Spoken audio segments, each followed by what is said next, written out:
Hi everybody, I'm Cassie, and this is Bonnie, and she's an ACC survivor. In 2015, on December 2nd, I went to the ACC to rescue Bonnie after reserving her.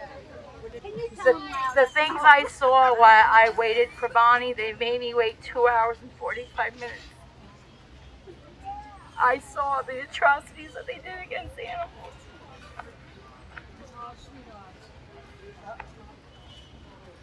I saw them take sick animals out of the healthy, what they call the healthy ward. She agrees. And I saw them put immediately healthy animals in those cages without cleaning them. They mopped the floor with dirty water. It smelled. When you entered that building, it smelled like death. And they know they're going to die.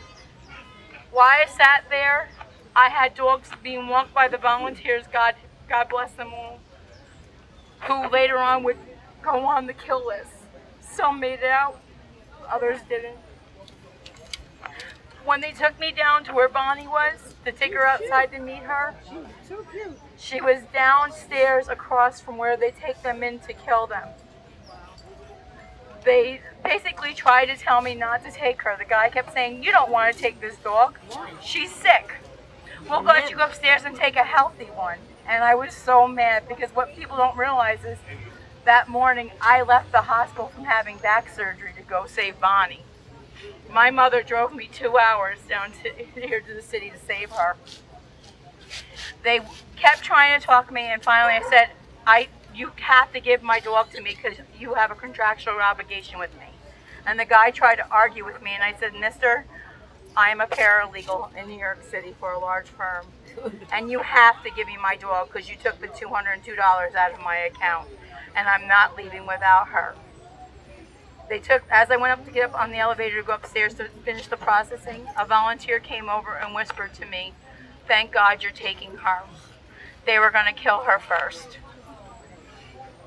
Even though she had an approved adopter. They never once called my vet or my references or anything.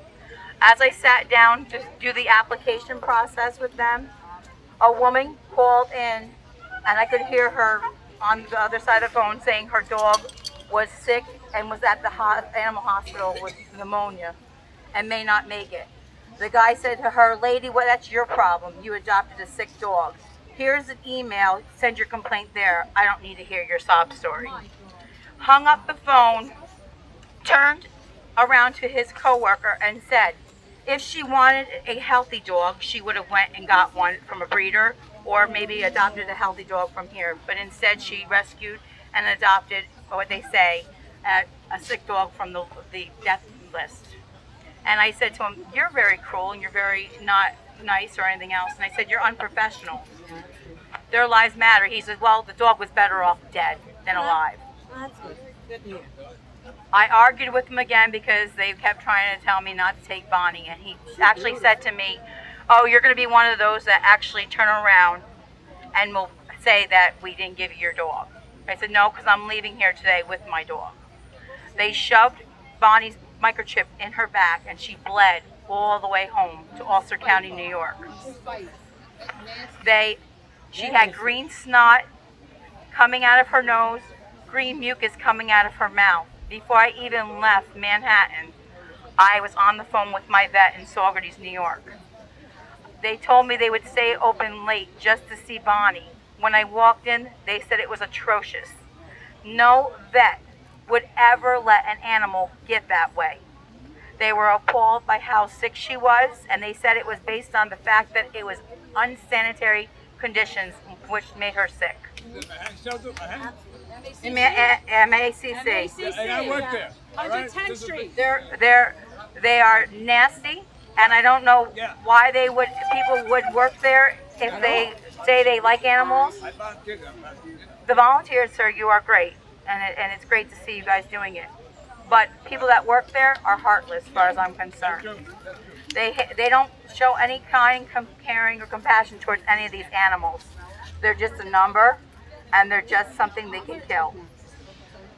On top of which, Bonnie, when I had to wait to get her spaded, They refused to give me my $150 out of the $202 back. I actually had to contact Linda Baccaro to get that back. Who is she? And she's from New Channel 4. I contacted her. I did an interview. I was actually on News Channel 4.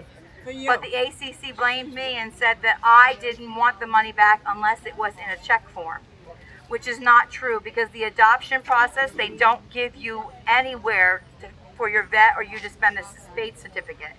They try to push you to have them basically neuter or spade your dog before they leave the shelter, no matter how sick they are. My vet had told me when he saw her, it said she could not be vaccinated, could not be spaded until she was well enough.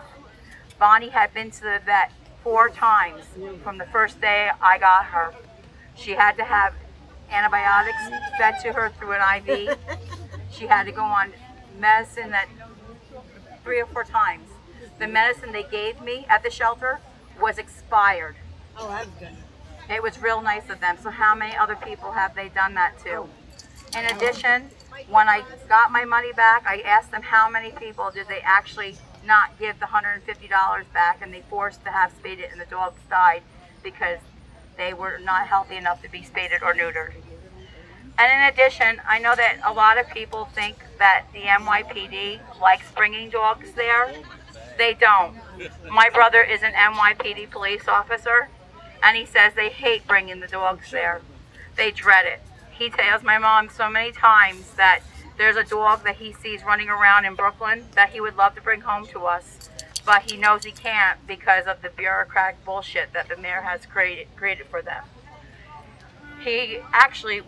We were fostering another dog who is also an ACC survivor, Benny, who Posh Pets pulled, and when I showed him the picture, he texted me back and said, any dog that enters our home doesn't leave our home until God calls them home to heaven. And he gave me the adoption fee so that I could adopt my Benny and my Bonnie, and they get along.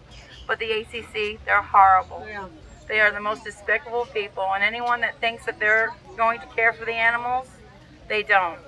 And on top of it, when I went in to get Bonnie, they told a woman giving up her dog that your dog will be successfully adopted out. Not once did they tell them that the dog was going to be put down or not have the likelihood of never making it out or getting sick so that it might die in its cage because they don't care. I watched them feed a Rottweiler that was so emaciated with its head sunk in and its body sunk in, a small bowl of food in a dirty food bowl, the size of the food that you would give to a Chihuahua or a Yorkie. I asked them, why were you not giving that dog any more money or any more food than that? He needs more than that. He's a Rottweiler. And they told me, mind my own business. I will forever be scarred by what I saw there. And people like Tom and Richard, I want to be just like them now. I'm going to go back to law school for Bonnie, for Benny, and for everybody else. That's for you. But I also wanted to say that there was a dog that was killed on the day that Bonnie was there. And I asked if I saw on Must Love Dogs and on Urgent if she was going to be adopted. And they told me that I couldn't fill out the adoption application for her because I was there and it had to be done online. But it was done after the fact of when they allowed me to even get to see Bonnie, was at the time they start killing the dogs. And I said, why not? And they said, well, she has a rescue. Later that night, I found out they put her down. She was only a year old. So I appreciate all of you guys coming out here, but they have to stop. They're horrible people. They need to be closed. You know, and I'm blessed to have Bonnie and Benny. She is